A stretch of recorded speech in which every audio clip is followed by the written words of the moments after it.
Teori kepribadian Sigmund Freud yang dikenal sebagai teori psikoanalisis adalah salah satu teori yang paling terkenal dalam psikologi. Freud mengembangkan pandangan tentang kepribadian dengan fokus pada pengaruh bawah sadar, konflik internal, dan pengembangan masa kanak-kanak. Berikut adalah komponen utama dari teori kepribadian Freud. 1. Struktur kepribadian, ada ID, ego, dan superego. Freud mengemukakan bahwa kepribadian terdiri dari 3 elemen utama yang masing-masing berfungsi secara berbeda-beda. ID merupakan bagian paling dasar dan primitif dari kepribadian. ID beroperasi berdasarkan prinsip kesenangan yang menginginkan pemenuhan insting dan dorongan dasar seperti kebutuhan akan makan, tidur, dan seks. ID tidak memperdulikan realitas atau norma sosial, hanya ingin memenuhi keinginan tanpa batasan.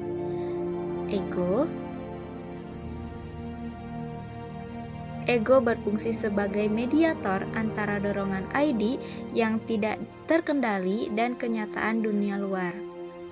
Ego beroperasi berdasarkan prinsip realitas yang berusaha untuk memenuhi kebutuhan ID secara realistis dan sosial dapat diterima.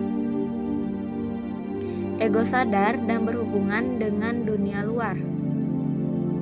Superego. Superego adalah aspek moral dari kepribadian yang berkembang melalui interaksi sosial dan pengaruh budaya, termasuk orang tua dan masyarakat. Superego berfungsi untuk menegakkan nilai-nilai moral dan norma-norma sosial. Superego memberikan rasa bersalah dan malu ketika norma-norma moral dilanggar. Kedua, proses pertahanan ego. Freud juga menjelaskan berbagai mekanisme pertahanan yang digunakan ego untuk melindungi diri dari kecemasan yang timbul akibat konflik antara ID, ego, dan superego. Beberapa mekanisme pertahanan yang umum antara lain represi, yaitu menekankan kenangan atau perasaan yang menyakitkan ke dalam bawah sadar. Denial, yaitu menolak untuk menerima kenyataan yang tidak diinginkan. Rasionalisasi, memberikan alasan yang logis atau diterima secara sosial untuk perilaku yang sebenarnya didorong oleh alasan tidak sadar. Proyeksi, yaitu menyalahkan orang lain atas perasaan atau dorongan yang sebenarnya ada dalam diri sendiri. 3. Tahapan perkembangan psikoseksual. Freud percaya bahwa kepribadian seseorang berkembang melalui 5 tahap psikoseksual yang berkaitan dengan pengembangan dorongan seksual dan fokus perhatian pada berbagai bagian tubuh selama masa kanak-kanak. Tahap oral 0-1 tahun fokusnya pada kepuasan melalui mulut, menghisap, menggigit. Kekurangan atau kelimpahan stimulasi oral bisa berpengaruh pada kepribadian di masa depan, seperti kecenderungan untuk merokok atau makan berlebihan.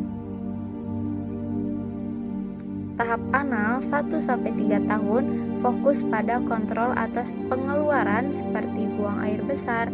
Konflik dalam tahap ini berkaitan dengan kontrol dan disiplin seperti toilet training. Bisa menghasilkan kepribadian yang sangat teratur atau sebaliknya, bakal ceroboh. Tahap falik 3-6 tahun itu fokusnya pada organ genital. Pada tahap ini, anak-anak mulai merasakan ketertarikan pada orang tua yang berlawan jenis, dan ini dikenal dengan konsep konflik Oedipus untuk anak laki-laki atau kompleks Elektra untuk anak perempuan. Tahap latensi 6-12 tahun, dorongan seksual tidak lagi menjadi pusat perhatian dan fokus bergeser pada pengembangan keterampilan sosial dan intelektual.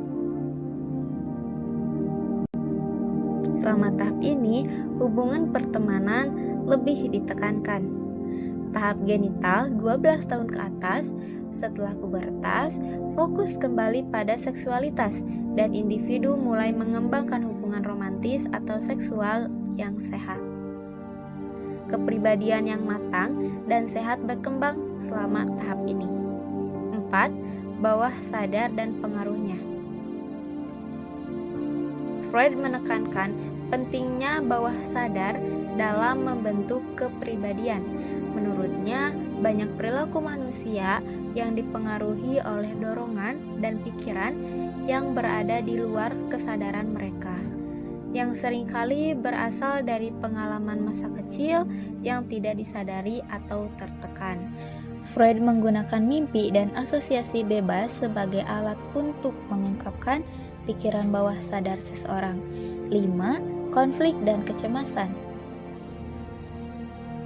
Dalam pandangan Freud, kepribadian individu berkembang melalui pengalaman konflik internal antara dorongan dasar ID, pengaruh moral superego, dan kenyataan sosial ego. Konflik-konflik ini seringkali menyebabkan kecemasan yang kemudian dihadapi oleh ego dengan menggunakan mekanisme pertahanan. Secara keseluruhan, teori kepribadian Sigmund Freud memberikan penekanan pada pengaruh masa lalu, terutama masa kanak-kanak, dan kekuatan bawah sadar dalam membentuk kepribadian serta perilaku individu. Meskipun teori ini sangat berpengaruh, banyak ide Freud yang telah dikritik dan dikembangkan lebih lanjut oleh para psikolog lainnya. Alasan membahas teori ini karena Freud itu penting untuk dibahas secara singkat. Alasan yang pertama, karena dasar pengembangan psikologi. Freud ini memberikan fondasi penting dalam psikologi modern, terutama terkait konsep bawah sadar. Kedua, memahami perilaku manusia. Teori ini membantu menjelaskan motivasi dan perilaku yang tidak disadari. Yang ketiga, pengaruh dalam psikoterapi. Konsep Freud seperti terapi psikoanalitik tetap digunakan dalam praktik psikoterapi.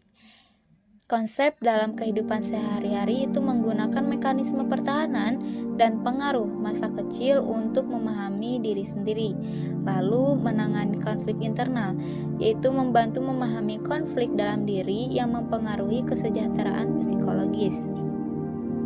Mendorong pemikiran kritis, membahas teori ini mengajak kita untuk mengevaluasi dan membandingkan dengan teori psikologi modern lainnya. Relevansi dalam masalah psikologis, membantu memahami masalah psikologis dan penyembuhan melalui terapi.